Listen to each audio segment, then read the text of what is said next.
नमस्कार, बहुत स्वागत है आपका बड़ी बहस डिबेट लाइव मध्य प्रदेश में। मैं हूं आपके साथ अमित शर्मा। मध्य प्रदेश बीजेपी ने संगठनात्मक ढांचे को मजबूत करने के लिए बूथ समितियों के गठन में रिकॉर्ड 90% सफलता और 1,72,00,000 सदस्य बनाकर पार्टी ने अपनी मजबूती साबित करने का दावा किया है। लेकिन संगठन निर्माण की इस दौड़ में कांग्रेस कहां खड़ी है? क्या बीजेपी का ये मॉडल कांग्रेस पर भारी पड़ेगा या विपक्ष इसे चुनौती देने में सक्षम होगा? आज के इस चर्चा में हम इन्हीं सवालों पर बात करेंगे, लेकिन उसके पहले देखिए हमारी खास रिपोर्ट।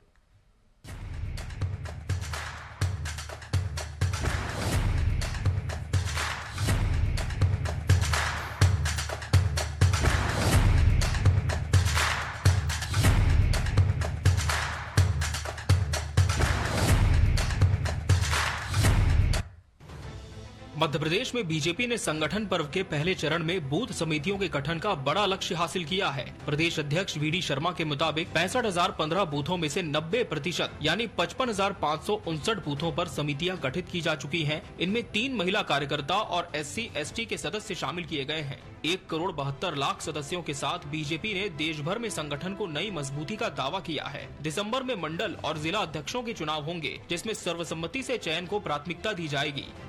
देश के अंदर संगठन पर्व, बूथ के संगठन के पर्व में मध्य प्रदेश ने फिर इतिहास बनाया है। 65,015 बूथों में से 90% बूथों पर 55,559 बूथों पर बूथ समितियों का निर्वाचन और गठन भारतीय जनता पार्टी के मध्य प्रदेश के कार्यकर्ताओं ने किया है।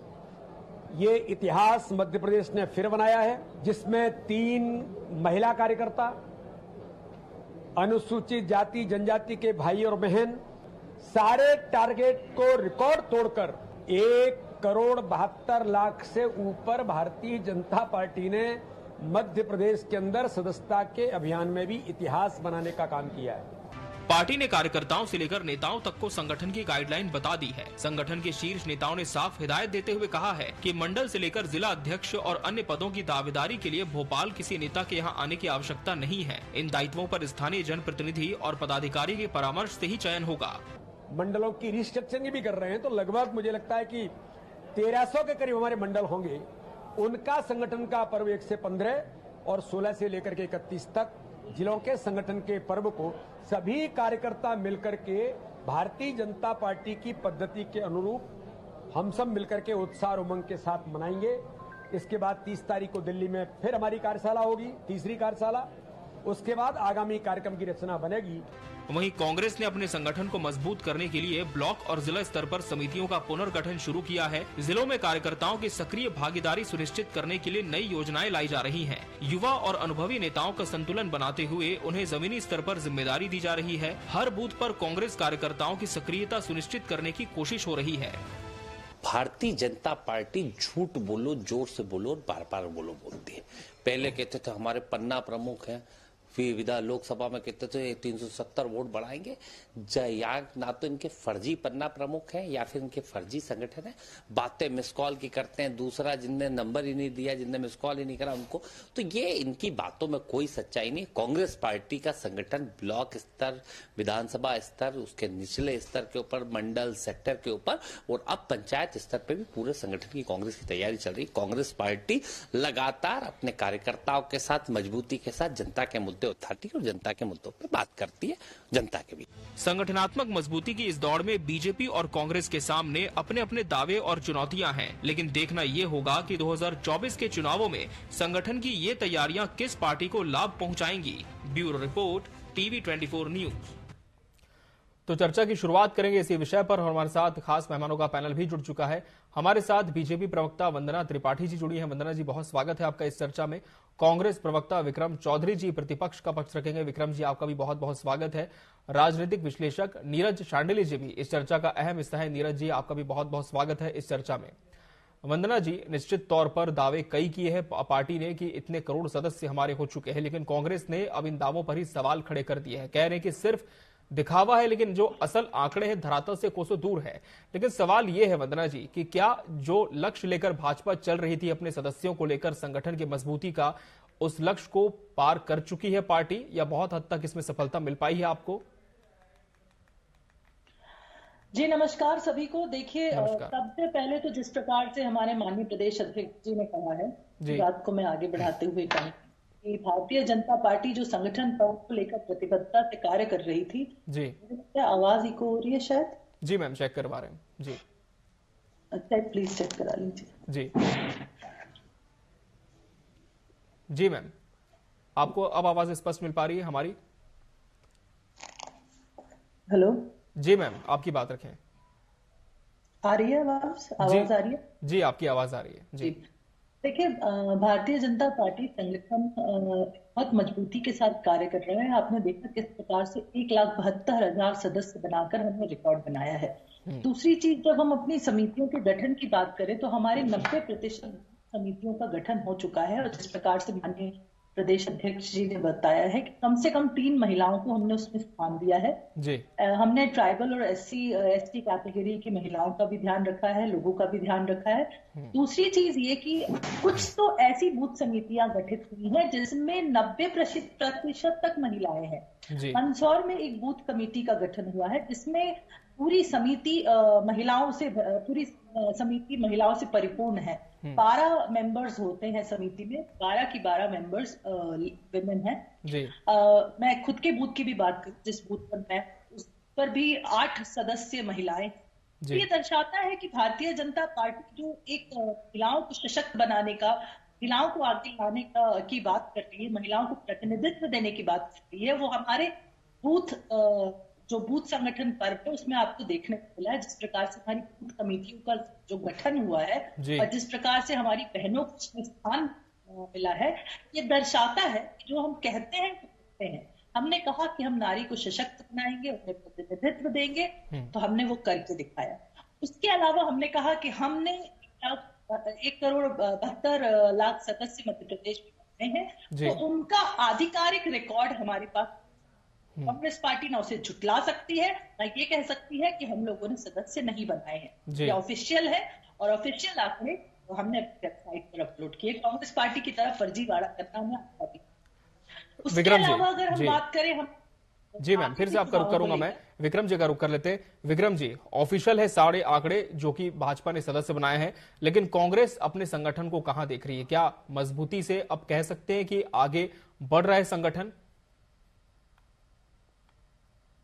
इस कॉल को इतना तवज्जो देते हैं ये बात मुझे नहीं मालूम थी। जी और लोगों से सड़क चलते मोबाइल लिए गए, राशन की कार्ड दुकानों से मोबाइल लेकर, आधार केंद्रों पर मोबाइल लेकर उनसे मिस कॉल पार्टी ये बन चुकी है। पहले एक डायलॉग चलता था कि एक मच्छर आपको, और अब ये चलता है कि एक मिस कॉल आपको भाजपा का सदस्य बना सकता है। इनके जो भी दावे हैं, मैं उनकी पोल खोलने के लिए जो सबूत दूंगा वो ये है कि अभी आपने देखा होगा कि जब बुधनी का चुनाव हुआ और आपका बीजापुर का चुनाव हुआ, तो आप देखिएगा कि इन चुनाव में हमारा जो स्ट्राइक रेट है, हमारी जो जीत है वो शानदार रही। आप तक आवाज आ रही सर मेरी? जी जी बिल्कुल, आपकी आवाज मिल रही है। जी जी, तो जो हमारा स्ट्राइक रेट है, एक जगह हम जीते, एक जगह हमने 1.5 लाख चुनाव मतों के अंतर को पाट दिया। तो इससे ये पता चलता है कि संगठन जमीनी स्तर पर किसका मजबूत है। इनके इतने जो मिस कॉल सदस्य बने थे, क्या हुआ उनका? जी जी विक्रम जी। नीरज जी का आऊंगा, वंदना जी आपसे फिर से मैं इस पर जवाब लूंगा। नीरज जी, दोनों ही दलों के दावे आपने सुने, लेकिन धरातल पर मजबूती की बात करें तो किसने ज्यादा सदस्य बनाए हैं? क्या ये विषय होना चाहिए, या फिर यह विषय कि किसने सबसे ज्यादा प्राथमिकता दी है अपने संगठन के सदस्यों को, कार्यकर्ताओं को और नए लोगों को जमीनी स्तर पर जोड़ा है? जी बिल्कुल अमित जी, जी जिस तरीके से भारतीय जनता पार्टी ने संगठन पर्व को गली गली, रोड रोड, दुकान दुकान जा करके सदस्यता अभियान को एक तीव्र गति दी जी, और जिसका परिणाम है कि 1,72,00,000 सदस्य जुड़े हैं। अब इसमें तो हम जी जी और संगठन तीव्र गति से मजबूत होता जा रहा है। हम देख सकते हैं कि कांग्रेस कहीं न कहीं इन सब चीजों से थोड़ी दूरियां बनाई रखी है, लेकिन वर्तमान में जिस तरीके से चर्चाएं हो रही हैं कि हम समितियों का गठन कर रहे हैं और समितियों का विस्तार करके हम जनता की आवाज जनता के समक्ष लाएंगे और सरकार से पूछेंगे जनता की आवाज उठा करके। अब देखते हैं आने वाले समय में कितने अच्छे तरीके से कांग्रेस जनता की आवाज सरकार के समक्ष रखती है और उसका परिणाम हम सभी के सामने आएगा।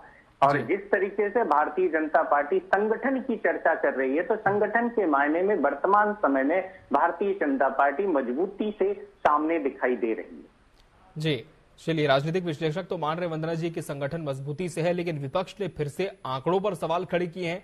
कहा कि आपने मिस कॉल से सदस्य बनाने का दावा तो किया, लेकिन हाल ही में जो उपचुनाव मध्य प्रदेश में हुए हैं, दावे धरातल पर काफी फेल साबित हुए आपके।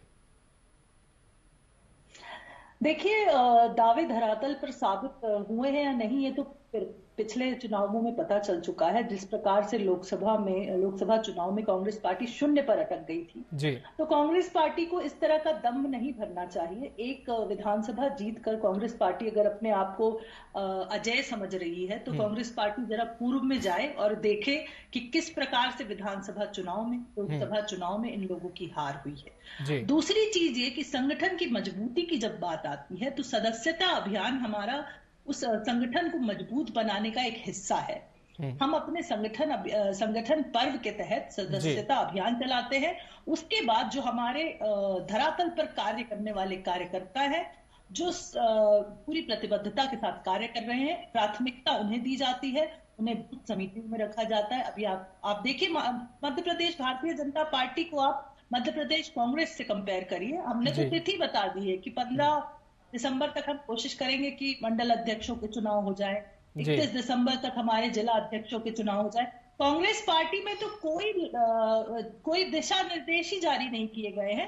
कांग्रेस पार्टी में ना कोई मैनेजमेंट है, ना कोई नेता है, ना नीति है, ना नियति है, ना नेतृत्व है, और कांग्रेस पार्टी चली हमसे कंपैरिजन करने। आप ये बताइए कि भारतीय जनता पार्टी में अगर भारतीय जनता पार्टी का संगठन अगर इतना मजबूत नहीं होता, तो आज हम 90% कमेटियों के गठन की बात कैसे स्वीकार रहे होते। हमने करके दिखाया है। इतने बूथों पर अपने कार्यकर्ताओं को स्थान देना, सही तरीके से कार्यकर्ताओं को चुनाव करना और उन्हें उनकी कार्य क्षमता अनुसार कार्य देना, ये कोई छोटी बात नहीं है। कांग्रेस पार्टी तो बूथ तक पहुंच भी नहीं पाती, तो मंडल तक नहीं पहुंच पाती, उनके तो जिले के कार्यकर्ता कार्य नहीं करते। हम तो अपने बूथ, शक्ति केंद्र, पन्ना प्रभारियों तक चर्चा करते हैं और ये कोशिश करते हैं कि हमारे जितने भी कार्यक्रम हैं वो हमारे पन्ना प्रमुख हों या हमारे शक्ति केंद्र के प्रभारी हों, या वो जनता, वहां की जो जनता है उन तक ले जाए, हमारे बूथ अध्यक्षों वो जनता तक ले जाए, जितने भी लाभ की योजनाएं हैं वो लाभार्थियों तक जाए। मन की बात माननीय मोदी जी की, उसके लिए भी हमने मन की बात प्रमुख बना रखा है, व्हाट्सएप के प्रमुख बना रखे हैं, ताकि जितने भी विषय है वो कार्यकर्ताओं के बीच में जाए। इतने ज्यादा माइक्रो मैनेजमेंट के साथ जो पार्टी कार्य करती है, वो क्यों दम नहीं भरेगी कि हमारा संगठन मजबूत है। हम वो करते हैं और करके दिखाते हैं, इसीलिए कहते हैं कि जवाब ले लेते हैं। विक्रम जी, बीजेपी को तो अपने संगठन पर पूरा भरोसा है, पूरा कॉन्फिडेंस है, लेकिन जहां तक कांग्रेस की बात है, स्ट्रेटेजी पर भी सवाल उठ रहे हैं कि क्या आपके पास कोई रणनीति है, किस तरह से मजबूती प्रदान करेंगे? अभी हमारा प्रदेश कार्यकारिणी का अधिवेशन हुआ है, उसमें ये निर्णय लिया है कि फरवरी या मार्च में हम लोग अपना प्रदेश प्रतिनिधियों का अधिवेशन बुलाएंगे। उसके पहले हमने जो ब्लॉक अध्यक्ष, मंडल और सेक्टर के गठन के लिए जो हमने अपनी कवायद शुरू कर दी, उस पर हम काम कर रहे हैं। इसके अलावा जो केरल का एक जो मॉडल है पार्टी का, जिसमें से मोहल्ला कमेटी जो हमारी केरल में है, उसको अब हम मध्य प्रदेश में लागू करेंगे। एक बात। दूसरी बात यह है, जो ये दम्भ शब्द का इस्तेमाल किया, यही इनका खोखलापन बताता है कि इनकी सरकार इतना पैसा लेके दिन रात अपने नेताओं के पोस्टर चिपकाती फिरती है। ऐसी कोई गली, मोहल्ला या होर्डिंग खाली नहीं बचता जिसमें इनके नेताओं की तस्वीरें नहीं है। इसके बावजूद भी जीत हार का बहुत बड़ा अंतर नहीं है मध्य प्रदेश में।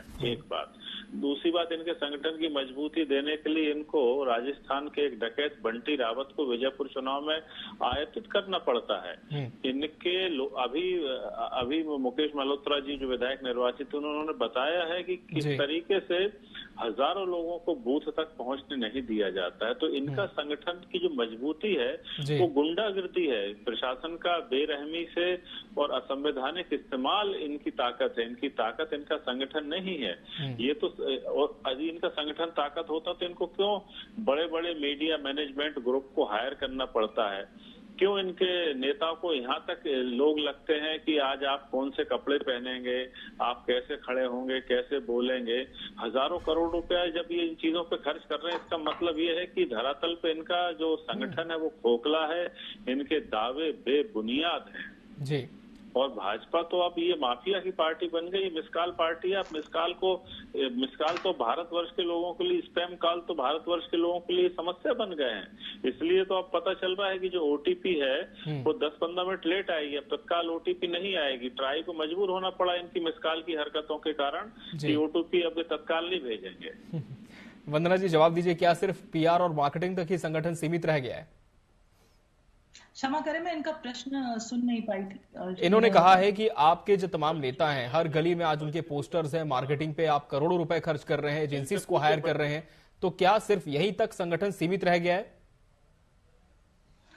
तो आपको किसने मना किया है मार्केटिंग करने के लिए? आप ये बताइए ना, आपको किसने मना किया? अगर आप लोगों के पास इतने मुद्दे हैं, आप कहते हैं भारतीय जनता पार्टी में ये गलत हुआ है, वो गलत हुआ है, तो जाइए जनता के बीच में वो मुद्दे ले जाइए। आखिर आप लोग वो मुद्दे जनता के बीच में क्यों नहीं ले जा पा रहे हैं? जनता के बीच में आपकी स्वीकार्यता क्यों नहीं आ रही? किसने मना किया आपको अपनी मार्केटिंग और ब्रांडिंग करने से? जाइए जनता के बीच जाइए, आपने जो कार्य किया है वो बताइए। जब आपने कोई कार्य ही नहीं किया है तो आप जनता के बीच में क्या लेकर जाएंगे? तो देखिए, भारतीय जनता पार्टी से कंपटीशन करने की बजाय जीतू पटवारी जी से बोलिए, कुछ स्ट्रैटेजी बनाए और उसके हिसाब से चलें। भारतीय जनता पार्टी इतना मजबूत संगठन है कि उसको छूने और उसको पाने के लिए आपको वर्षों लग जाएंगे। और जीतू पटवारी जी जैसे लीडर्स होंगे और राहुल गांधी जी जैसे, तो इम्पॉसिबल ही है। और रही बात आप जिसको मार्केटिंग और ब्रांडिंग कहते हैं, हम उसे कहते हैं जनता के बीच में जाना, जनसंपर्क। उसे हम जनसंपर्क का नाम देते हैं, उस जिसको आप लोग गलत धारणा के अनुसार मार्केटिंग और ब्रांडिंग कहते हैं। क्योंकि क्या है कि आप लोग अंग्रेजों के हिसाब से चलते हैं, अंग्रेजों की भाषा शैली का प्रयोग करते हैं। तो जनता के बीच में जाना, जनसंपर्क करना और जनता से संपर्क संवाद साधना, वो आपको मार्केटिंग लगता है। तो अगर आप ये मार्केटिंग नहीं करेंगे तो राजनीति में आप हैं क्यों? राजनीति में हम सिर्फ इसीलिए हैं कि हम जनता के सेवक हैं, जनता की सेवा कर रहे हैं, और जनता के बीच में जाना ही हमारी मार्केटिंग और ब्रांडिंग है। नीरज जी का रुख कर लेते हैं। नीरज जी, आपने बीजेपी के संगठन के संदर्भ में कहा कि संगठन बहुत ही तीव्र गति से आगे बढ़ा है, मजबूती मिली है सदस्यता अभियान को लेकर भी, लेकिन कांग्रेस की स्थिति आप कहां देख पाते हैं? किस तरह की स्ट्रैटेजी पर अब विपक्ष को भी काम करना होगा अपने संगठन की मजबूती के लिए? बिल्कुल विक्रम जी, जिस तरीके से हमारे बीजेपी के प्रवक्ता जी ने बताया, हर बार ये सलाह दे रहे हैं कि आप संगठन पे काम कीजिए जी, सरकार में आप बाद में काम करिएगा, ये संकेत दिया जा रहा है। हालांकि इनकी बातों को यदि हम सही माने तो हम ये देख सकते हैं कि कांग्रेस यदि संगठन पे थोड़ी सी भी मेहनत अच्छे से कर ले और जनता की आवाज को मजबूती से सरकार के सामने रखना शुरू कर दे, तो पुरानी वाली कांग्रेस फिर से दिखाई देने लगेगी। जहां तक हमने सर्वे किया है, हमने नेताओं से बात किया है, कांग्रेस के नेताओं से, तो उनका भी कहीं ना कहीं एक ही बात कहने को सामने आती है कि पहले वाली कांग्रेस नहीं थी। एक कांग्रेस हुआ करती थी, निष्पक्ष हुआ करती थी कांग्रेस, वो कांग्रेस दिखाई नहीं दे रही है। बीजेपी भी वही कहती है कि पहले वाली कांग्रेस नहीं है, इंदिरा गांधी के जमाने वाली कांग्रेस नहीं दिखाई दे रही है। लेकिन फैक्टर क्या देखते हैं नीरज जी, क्यों नहीं है पहले वाली कांग्रेस? क्या मानते हैं आप, कारण क्या मानते हैं? आवश्यकता है और कांग्रेस, मैं आऊंगा विक्रम जी इस पर, आप ही से जवाब लूंगा। मानना है जी, ये भी बहुत तीव्र गति से अपने संगठन को मजबूत कर सकते हैं, बस जनता की आवाज को सरकार के सामने मजबूती से रखना शुरू कर दें। तो क्या जनता की आवाज सरकार के सामने विपक्ष का संगठन मजबूती से नहीं रख पा रहा है? विक्रम जी, क्यों ये कहा जा रहा है कि अब पहले वाली कांग्रेस नहीं है? क्या सहमति रखते हैं आप इस बयान से? नहीं, नीरज जी जो कह रहे हैं मैं इससे बिल्कुल इत्तेफाक नहीं रखता हूँ। मुझे लगता है कि ये बहुत निष्पक्षता से बात नहीं कर रहे हैं। तो इतने साल हो गए हैं और इतने प्रयास हो गए हैं। बंगाल में आप मुझे बताइए भाजपा का संगठन कहाँ है? सिक्किम में भाजपा का संगठन कहाँ है? सरकारें बनाते हैं तो खरीदने पड़ते हैं विधायक। केरल में इनका संगठन कहाँ है? इनका तमिलनाडु में संगठन कहाँ है? इनका झारखंड में संगठन उनको क्या हो गया है? कुछ हिंदी बेल्ट पे इन्होंने सांप्रदायिक ध्रुवीकरण के कारण जो इन्होंने अपनी बढ़त हासिल की है उसका आधार सांप्रदायिक ध्रुवीकरण है, ना कि संगठन की मजबूती। हमारा अखिल भारतीय स्तर का संगठन है। चुनाव लड़ने के लिए जम्मू कश्मीर में लोग नहीं मिलते हैं। तो हम अखिल भारतीय स्तर का जो पार्टी का जो चरित्र है वो कांग्रेस का है। आप मुझे बताइए कि पूरे भारत में एक साथ भाजपा आज भी इतने अरबों खरबों रुपए का चंदा बटोरने के बाद, क्षमा करें, वसूलने के बाद भी मौजूद नहीं है। मेरा ये कहना है कि हमको अपने संगठन की मजबूती के लिए किसी की सलाह नहीं, लेकिन हम चूंकि सांप्रदायिकता की राजनीति नहीं कर सकते हैं, हम बांटो काटनों की राजनीति नहीं कर सकते हैं, हम किसी पूंजीपति के गुलाम बन के राजनीति नहीं कर सकते हैं। इसलिए कई बार हम जो है अपने सिद्धांतों के साथ रहते हैं, इसलिए चुनाव में अपेक्षित सफलता नहीं मिल सकती है या मिल पाती है। लेकिन हमारा संगठन बहुत जबरदस्त है, बहुत मजबूत है। और इस संगठन से अधिक एक ऐतिहासिक और वैचारिक आंदोलन है कांग्रेस। भारत का पर्याय है कांग्रेस। आप कैसी बात कर रहे हैं? हमें मजबूती के लिए मिस कॉल की जरूरत नहीं है। हमारे लोग और हमारी विचारधारा और हमारे गांधी बाबा पूरे देश, पूरी धरती पे खड़े हुए हैं। हमारे संगठन की मजबूती ये है कि जब नरेंद्र मोदी जाते हैं तो भारत बताते हैं कि हम गांधी के देश से आए हैं। वो ये नहीं बोलते कि हम गोलवरकर या हेडगेवर के देश से आए हैं, या वो वीर सावरकर का नाम नहीं लेते हैं वो।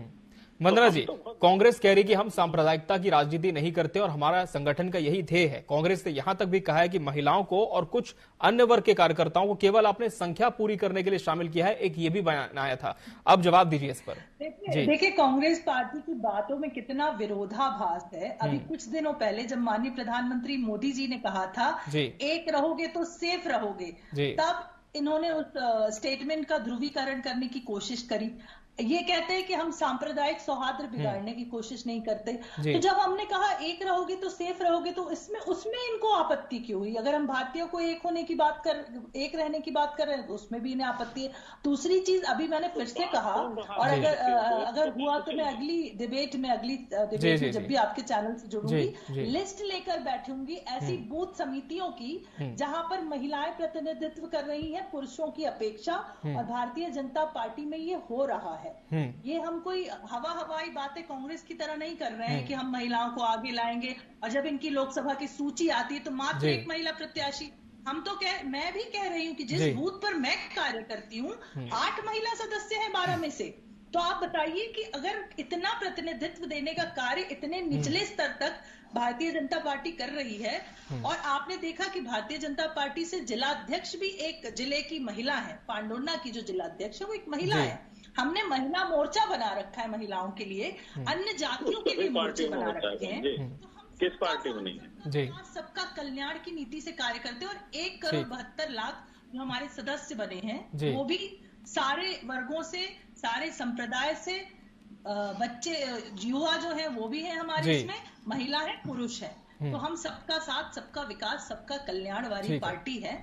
और ये जो सांप्रदायिक सौहार्द बिगाड़ने वाले लोग हैं, ये हम पर प्रश्न चिन्ह ना लगाएं, खुद को देखें। ठीक है, समय कम रह गया। नीरज जी से फाइनल कमेंट लूंगा। नीरज जी, युवा और अनुभवी नेताओं का जो संतुलन है, किस पार्टी में आप देखते हैं कि ज्यादा बेहतर है और कितना ज्यादा ये कारगर साबित हो सकता है? वर्तमान समय में यदि हम देखें तो भारतीय जनता पार्टी में बेहतर है। और कांग्रेस जिस तरीके से भी एक प्रयास किया है वो भी बहुत अच्छा प्रयास है। यदि वो युवाओं के साथ में लेकर के आगे बढ़ते हैं तो जाहिर सी बात है आने वाले समय में भारतीय जनता पार्टी के एक अच्छी टक्कर देंगे। बिल्कुल, तो कहीं ना कहीं हम कह सकते हैं कि संगठन की मजबूती को लेकर दोनों ही दल के अपने कार्य हैं, दावे हैं, लेकिन देखना होगा कि आने वाले समय में धरातल पर और कितनी मजबूती संगठन के साथ दोनों ही पार्टी के नेताओं को मिल पाती है और किस तरह से राजनीतिक फिजाएं इससे बदलती है। बहरहाल समय हमारे पास इतना ही था इस चर्चा के लिए। आप सभी मेहमानों का बहुत बहुत धन्यवाद हमसे इसमें जुड़ने के लिए। इसी के साथ बड़ी बहस डिबेट लाइव मध्य प्रदेश में आज के लिए फिलहाल इतना ही। मुझे और मेरी पूरी टीम को दीजिए इजाजत। नमस्कार।